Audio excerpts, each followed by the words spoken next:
overall, the draft, taking a look at what we talked about, the needs. And of course, this was going into the free agency as well. And even though they made a few deals, it's interesting because as far as the draft was concerned, we looked at quarterback, edge, corner, running back, safety, tight end, all of them taken care of in the draft. Yeah. So hit it right on the head you did there, Kent. And even though the quarterback was number one, that really turned out to be one of the best picks for the Colts. This was an A grade for me, by the way. I thought the Colts had a tremendous draft. Well, the draft in total. I thought, okay. And Riley Leonard was a big part of that. Being able to get him, knowing exactly everything you spoke about regarding competition for Richardson, and it was serious competition, and to be able to get a quarterback that probably fits the dynamic of this of the offensive scheme and the way that the run with Richardson, Leonard, that type of athlete he is, I just thought was a strike of genius and luck to be able to get him where they did. So we can actually even start there. Again, everything that we've talked about with Richardson, this is no mystery to Colts fans. So how did the Colts fans take to Riley Leonard being on the team now and how that's going to affect Richardson? Colts fans have a history of rooting for the third string guy to become the starter. That happens everywhere. It happened to me when I was a Bears fan. You're like, Vince Evans, hey, Bob Avellini, hey. And I think Riley Leonard's kind of that guy. Chad Kelly was one of those guys here where everybody wanted Chad Kelly to be the starter. Riley Leonard, though, I think anybody who watched him in college, especially that first drive against Ohio State in the national championship game, you understand what kind of competitor he is. And that if he can kind of deliver the ball on time and on target, we're going to see him today. OTAs start today. So we get to see Riley Leonard a little bit this week and then next week and then minicamp. And I think that's going to be interesting to see. Like arm strength, I'm not too worried about arm strength, but his understanding of football might not be at the level it needs to be in order to be a really productive player.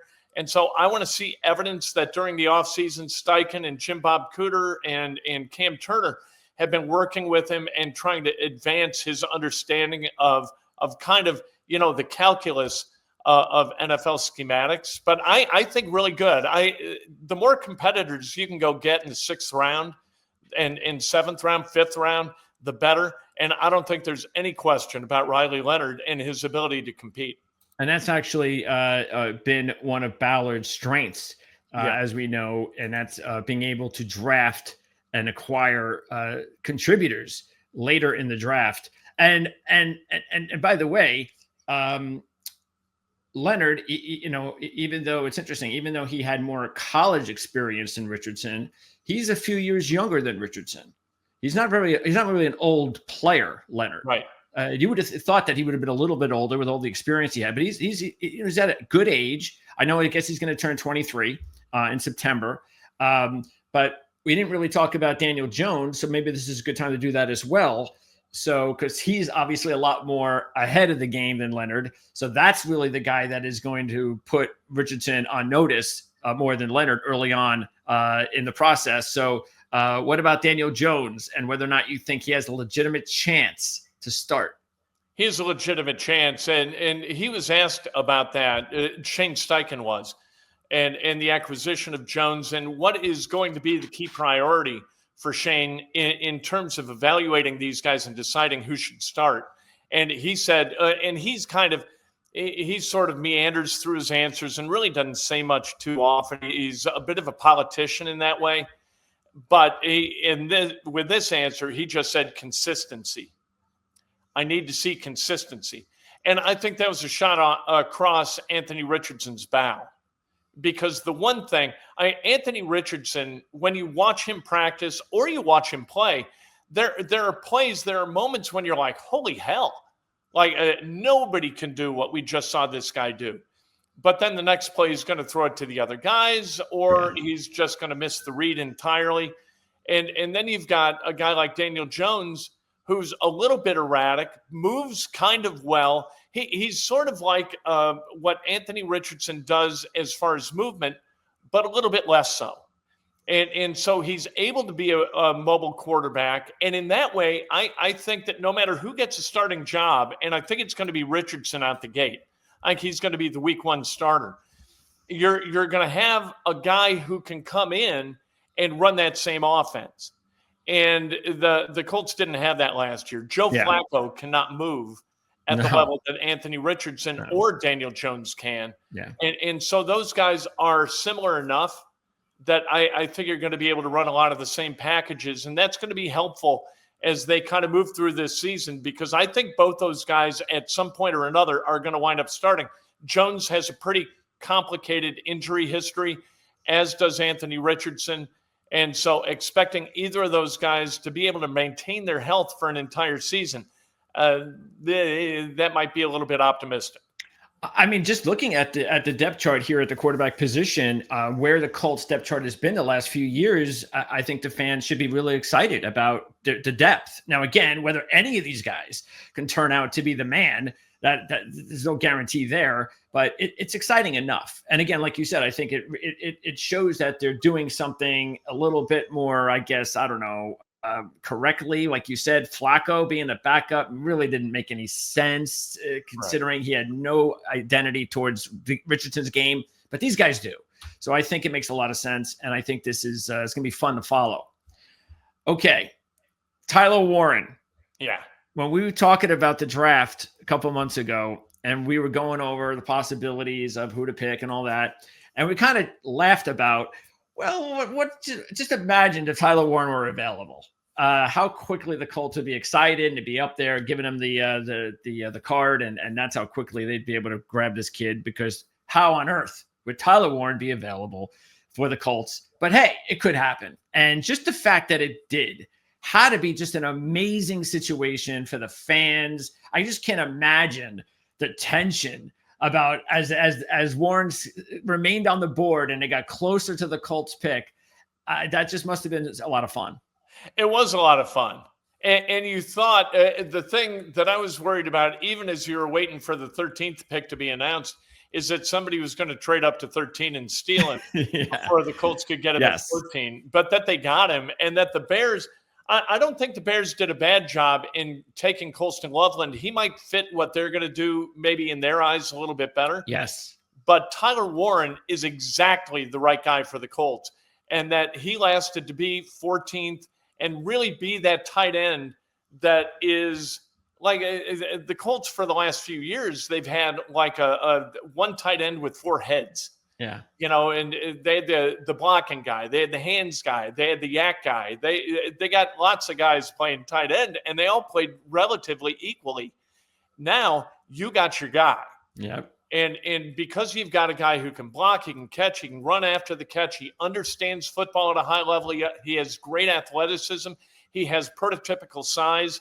Man, you got to feel kind of like for the Colts the way that maybe the Raiders felt last year with Bowers. Sure. That you've got a guy that not only can be a functional kind of widget within your offense, but he can be a dynamic presence at a position where you haven't had one since Eric Ebron like 7 years ago. And that was a 1-year anomaly. This seems to be maybe a decade-long sort of guy who projects to do his job at a really high level and take pressure off everybody else. Take pressure off, like if he lines up on the left side, he takes pressure off Bernard Ryman at left tackle. He takes pressure off the wideouts, takes pressure off Downs, Pittman, and Pierce.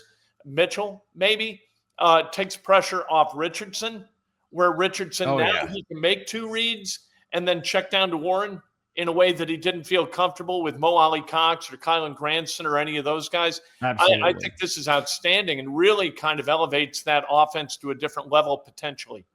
Yeah, that's the thing, is that we know Richardson, as you said, is so erratic at this point in his career, but it's a lot easier, as we know, to throw to the tight end than it is the wide receiver. Yep. And so this gives him a weapon, and that's great. And, you know, it sort of reminds me of like the Quentin Nelson draft pick, just based on the players that are on this roster right now. It's like Tyler Warren, the Tyler Warren pick. And now I know the fans, it was a mixed reaction about taking a guard as early as they did. No, you know, we get that. But the way it's turned out, I think that's the way I think it's going to turn out for the Colts with Warren as well. This is going to be one of those first-round picks, like you said, that's going to be around here for a long time and is going to be very, very successful. So, and Josh Allen was taken immediately after Quentin Nelson. And while you didn't think that was a priority because Andrew Luck was still here. That's true. Yeah. In hindsight, it's not the prettiest selection that's ever been made. Although Quentin Nelson's going to be a Ring of Honor guy. Yes. For the Colts. So, there is that. Okay. So let's stick on offense because there were a couple of other picks. And in the order, the 4th round pick, Jalen Travis. So this is a kid that played at Princeton for a few years, supposedly like a great community guy. Not that fans want to hear any of that kind of stuff. They want to hear, can a guy play football? And the thing is he is a little bit inexperienced because he only has 1 year of playing big-time ball with the Big 12, even though he has experience playing college football. But, boy, this guy's got size. He's got some traits that I don't think that maybe the scouts were sure about until they got an opportunity to see him at the combine. So to get a kid like this, a Princeton guy that just turned to Iowa State for 1 year in round 4 tells you that, this kid's got some goods. There's a high ceiling, there's a low floor for him. He's brilliant by all accounts. I mean, we talked to Tony Sperano Jr. last week, and he's like, hey, I can't even tell you what his major was at Princeton. And it was like somehow political, not archaeology, but something like that. And it was like two things that just kind of don't go together. And I think you have to be brilliant even to understand what the major We forget about that when we say the Ivy League school, we forget about it's an Ivy League school. So just think about what you got to do to get into that school. So exactly. And he is huge. He's 6'8". He's giant. And the unfair comparison, I think it's really unfair, is Zach Banner. Zach Banner in 2017 was a 4th round pick out of USC, 6'8", similar size, 6'8", like 340, and he got cut before the season started. And so people are looking at this guy saying, oh, another Zach Banner. That's a little unfair. It's just that both are monolithic in their size, and Banner didn't wind up panning out. But I think that this winds up they're going to need a tackle sooner than later. Ryman becomes a free agent after this season, I believe, and Braden Smith is pushing 30. So they need a swing tackle who can come in and do some work, and they've got confidence in him. Speaking of the swing tackle depth chart, Blake Freeland, has he put himself in a position to has only been around for a couple of years. So is there still hope that, he could be somebody down the line, or has he not shown enough so far? The thing with Freeland is that as a rookie, he showed something, just like Bernard Ryman did. And then Ryman put on weight, and so he could he could plant himself and protect. And Freeland put on weight, and he lost foot speed. And so you wonder if the foot speed's going to come back after a year of, kind of refining the perfect size for him. He's a great kid. It was a good kind of a guy you could plug and play as a rookie. But last year, he really struggled with the reduced foot speed. We'll see. I think that's interesting. They better have we didn't ask Sperano about that, to our discredit. We should have, because Gonsalves is going to move inside and play right guard. And so without him as that swing tackle, Colts need somebody to plug and play. And if not Freeland, who? Okay, running back is next. That's the other offensive player that they chose, DJ Giddens. And what specifically stood out about Giddens' traits that was important for the Colts to get him? I think he's one of those guys that on a scale of 1 to 10, he's like a 7.5 to an 8 across the board. He's got nothing that he doesn't have eye-popping speed. He doesn't have eye-popping maneuverability.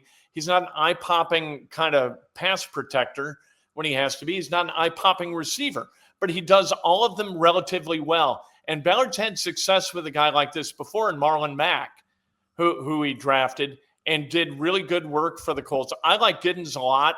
Had a chance to talk to him in rookie minicamp, and he seemed like a guy who's got his head together really well. He understands what he doesn't know. He's just being a sponge, and he's sitting behind Jonathan Taylor and trying to learn all he can about being a professional and becoming a professional first, and then he gets to deploy his football skills. I like DJ Giddens a lot as a 5th-round guy. I think that's going to be a pick where in 2 years we look back on that and we go, yep, got that one right. Okay. And what does that spell for this particular season? Because they did sign Herbert, who's a very talented kid, but some reason he just never was able to break through on the depth chart with the Bears, even though whenever he would play extensive time, he'd show promise.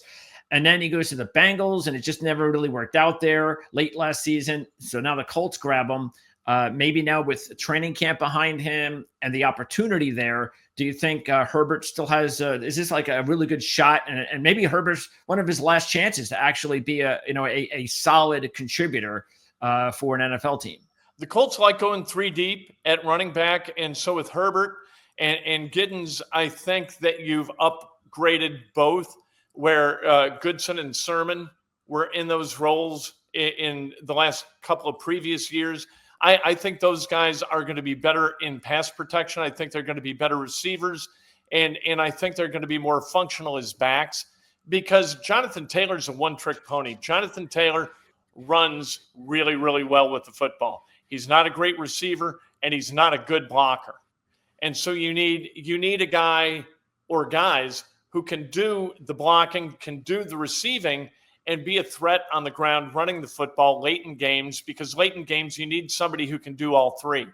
And both these guys, both Giddens and I think with them and with Herbert, you wind up checking both boxes at a higher level than you did with Goodson and Sermon. Are there, before we move over to defense, and it looks like they signed about 7 or 8 UDFAs after the draft. Yeah. Actually, the only one that, I know Bentley. I know Owen because doing some research on him, even though he was a real, pretty undersized kid. But is there any of these UDFAs that you've heard anything promising about? I kind of like Maximilian Mang because he's huge. Really big, just stands out. When you walk onto the field, when we were at rookie minicamp, your eyes just went to him. And I trust my eyes because I have no reason not to. I've never been held accountable for my eyes being wrong. So in my mind, I know what I'm doing when I trust my eyes and they go to somebody. And Mang was just like big. He moves kind of well. He seems to have pretty good hands. I sort of like the guy, so I'm keeping my eye on him. Okay. And none of these, you haven't heard anything. And again, we're going to get to some of the defensive guys, but none of these guys were given any sort of like big UDFA deals. Well, they had one guy, and I'm spacing his name, that they signed with a pretty significant bonus. Is he on offense or defense? You know what? That's a great question. I think he was defensive. Let's see. Yeah, it's unusual with all these players. A lot of these guys don't stick out for me. So right. That's unusual. And you know what? I mean, really, as you look at Jonathan Edwards. Foster he does. Let's see. The Tulane corner. Oh, yeah. Yeah, he sticks out to me. I know that he was someone. I think he even played at the Senior Bowl, if I'm not mistaken. If I were a UDFA and I had to pick a place where I was going to go and I had a chance to make a roster, this would maybe not be it. The Colts re-signed a bunch of guys. There aren't that many guys who left. The year before, they had nobody who left. They brought back all of their starters and brought back all of their specialists.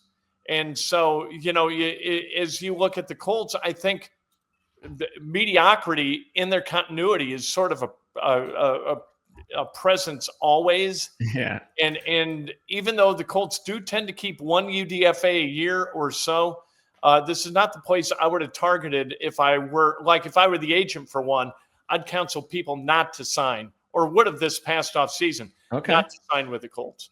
Is that okay? All right. And is that also partly because of the fact that there's a lot, as again, we said, Ballard has done a really good job of bringing in a lot of these fringe type of athletes, the ones that don't necessarily get drafted high. And so they're already loaded on this team. Let's not go there, because there's already a ton of those guys. let's go somewhere where they don't have a lot of those guys. Right. So This maybe that has something to do is with a it. place. The bottom of the roster is really pretty good. Yeah. It's a shame that you don't win 12 or 13 games because the bottom of your roster guys are really, really good compared to the bottom of the roster guys on other teams. Yep. But Ballard does a really good job building the bottom of the roster. And that's what a UDFA is going to be. He's going to be a bottom of the roster guy or a practice squad guy. The good thing about the Colts is they will give those guys a chance. Like, you have to unearn trust here. They will trust you to play until you show them you can't. And so that's kind of a good thing. But I don't think it'd mitigate the fact that the rest of the roster is pretty well set for all intents and purposes. Yeah, and that, by the way, that's another reason as you mentioned, as far as the way the roster is talent-wise, is that another big reason why the Warren pickup was so important, because the Colts really did need some more star players on the team. Yeah. And that's sort of like when people talk about the Cleveland move. Immediately, the first thing that I think of as a Brown fan after the draft is, hey, that's a great move in a way, because look at all they got out of this. They got a first-round pick next year. They could use that maybe to get a quarterback. And I can understand exactly everything they did. They still got a good player a few positions later. But then I look at the other thing and I go, yeah, but the problem with the Browns is not the fact that they have a loaded roster. They've done a great job loading their roster. That's not the problem. Number one, they need a quarterback. But number two, they don't have enough star players. Right. Travis Hunter was a star. They decided not to go that route. And sooner or later, you have to have star players on your team to win big games in the postseason. You win with the top 8 guys on your roster. You know, and the Colts, the NFL.com listed their top 100 players last offseason. They'll do it again this year. The only player in the top 100 was actually ranked 100th for the Colts, and that was Zaire Franklin. And if Zaire Franklin is your best football player, yeah, you got a fundamental problem. And you're looking straight down the barrel of 8 and 9 at best, and that's where they wound up. Okay, defense. We'll start up front on the edge, because I'll call him JT2. So JT2, as a Big Ten guy, I said to myself, I know nobody's looking at him as a first-round pick, and I get it. And I know there are limitations, but I just think he's going to be a really good pro. There's some tweener in him, but I just think that he's got what it takes, and he's going to be a better player than I think people think. Tui Moloau, I think. I've been practicing until I got to talk to him and ask him how to pronounce his name. That would be good, yes. But I think he's a really functional replacement for Dio Odangbo, who left via free agency. I think that Tui Moloau has a chance to be that guy. And he was really good. I mean, the thing that Indianapolis fans, like, we know Big Ten football. We watch Ohio State a lot. We watch Michigan a lot. IU, Purdue, obviously. We like Ohio State guys because they win. And this guy had a really nice year in getting after the quarterback. And so looking at him as a guy who can kind of fill that role, and they keep trying. I mean, with Kwity Paye in the first round and Latu Latu in the first round, Taekwon Lewis in the second round, Dio Dangbo in the second round. I mean, they're taking their shots at edge guys, but they haven't cashed that ticket yet. Maybe this is the guy to do it. I hope that it is, because like you said, there are some positions where you need stars to produce like stars. Yep. And edge is really key to that defense working well. And Lou Anarumo, different defense, but the same need to get some pressure on the quarterback. And maybe this is a guy who can get that done at a level. And maybe Latu takes that second year leap. Sure. Like that happens with edges. Yeah. I think Kwity Paye, we know what Kwity Paye is. I know that we know what Taekwon Lewis is. Good to have him back. But you got to have guys who can put pressure on the quarterback at a high level and cause offensive coordinators and O-line coaches lost night's sleep. And I don't think that any of the guys who are coming back for the Colts do that. Yeah, again, on paper, there does look like there's a good promise overall. Again, because those two guys you mentioned, this year's draft class, as well as Latu last year, and Kwity Paye, obviously the interior, which is the stars of that group. So I think there's a lot of talent there. But in order to be a complete unit, like you said, the edge guys have got to step up. to make it really that dangerous. And by the way, there were 4 Big Ten players drafted, including the first 3 picks. So interesting that you hit on that. Justin Wally. Actually, before we go to Wally, let's go to Tim Smith since he's on the defensive line. So he's a 6th round pick, a huge guy, but seems to be one-dimensional, which is fine. Run guy, run stuffer. I'm assuming that's what they wanted out of him. Yeah, and that's fine. You know what I mean? You've 6th round, yeah. And Grover Stewart's aging a little bit, and Grover Stewart's a run stuffer, a guy who can occasionally get his hands on a quarterback, but not regularly. DeForest Buckner is more that guy at the DT spot, but Tim Smith, I think, can come in and be a depth piece in a way that Raekwon Davis failed to be for this team.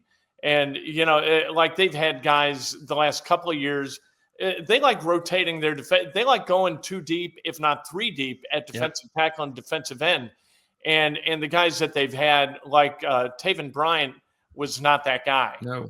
And Raekwon was not that guy. Maybe Tim Smith can be. If you spend 2 and more years starting at Alabama playing defensive tackle, you do something right.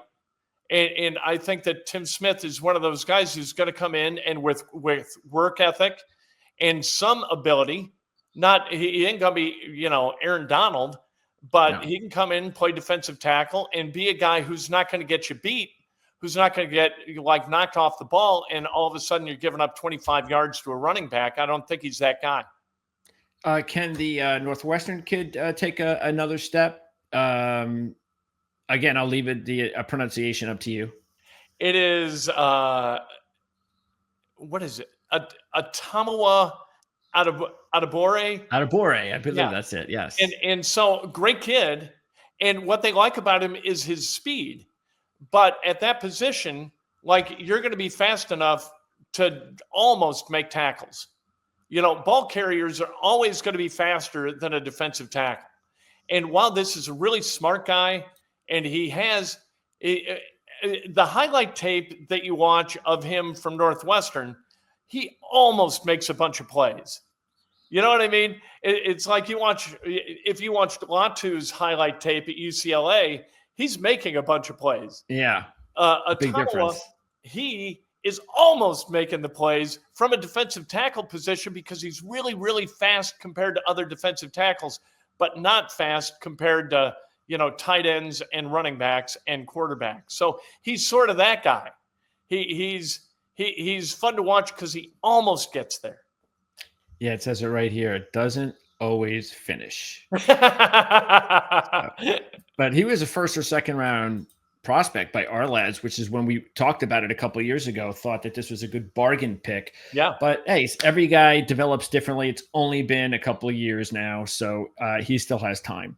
Okay, so let's talk about another Big Ten guy with the 3rd pick in round 3, and that is Justin Wally. Now, this is interesting because when I was going over the guys that I thought would be good value picks later in the draft, sleepers and so forth, I hit on Wally. I was like, that guy, I tell you, I think that guy's going to be better than people think.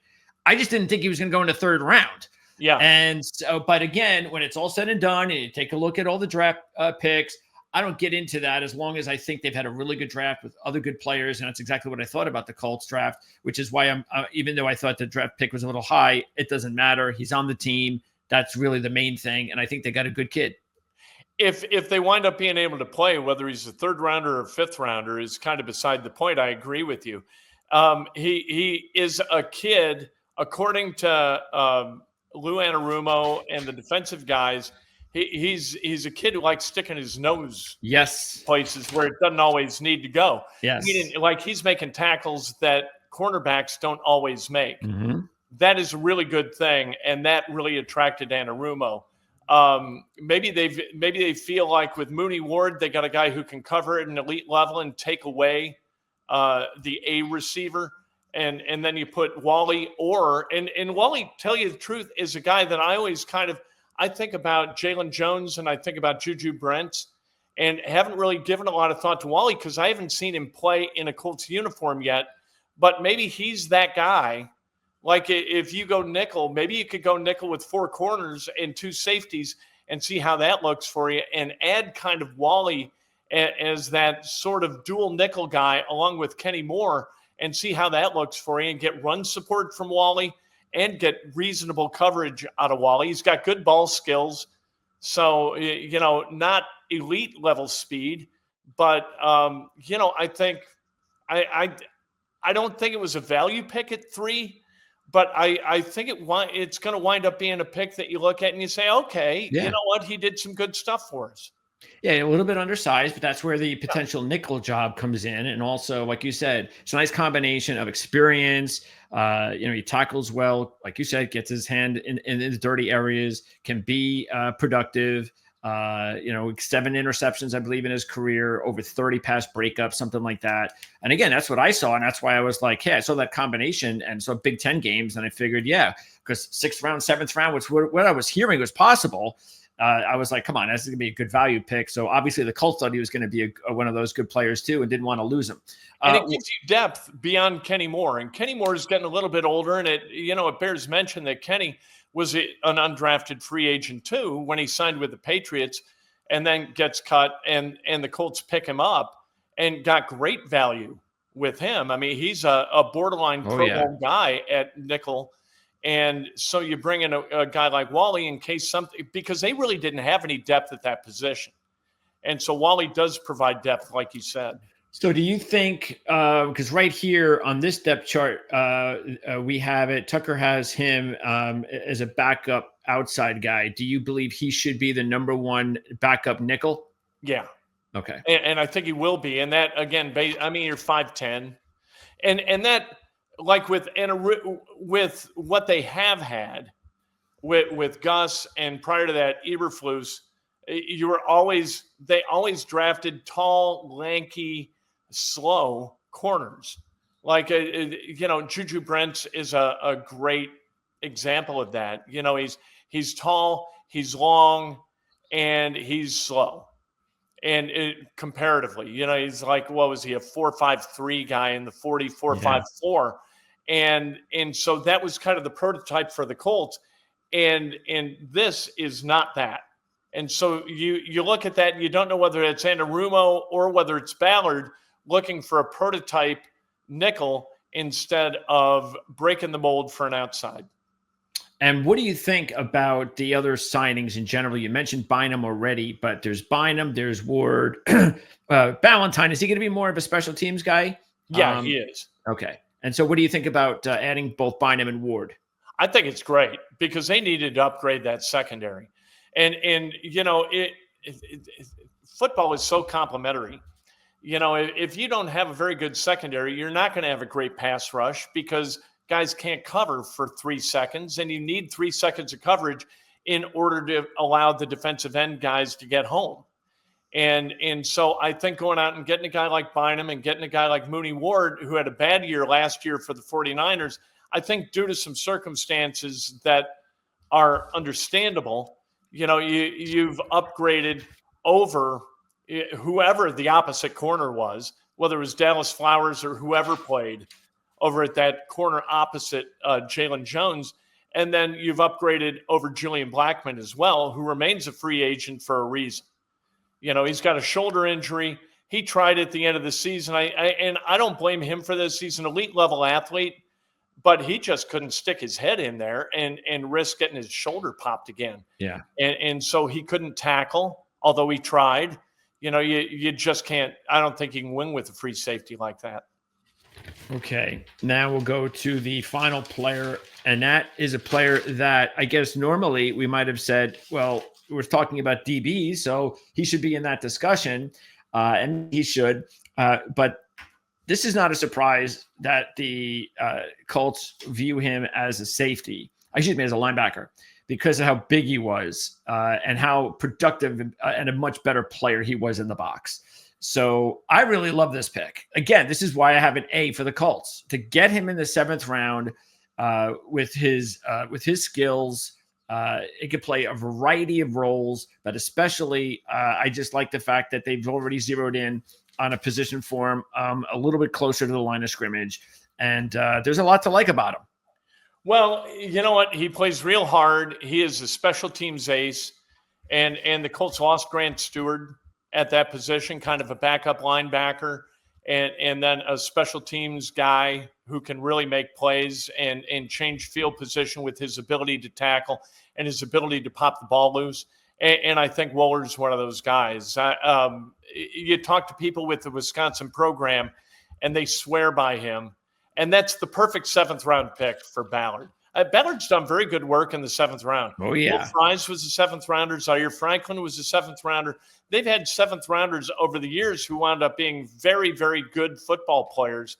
And so I think this is perhaps one of those guys. I haven't had a chance to talk to him yet, and we haven't seen any hitting of any kind, but I expect him to be that guy that Grant Stewart has been for the last couple of years.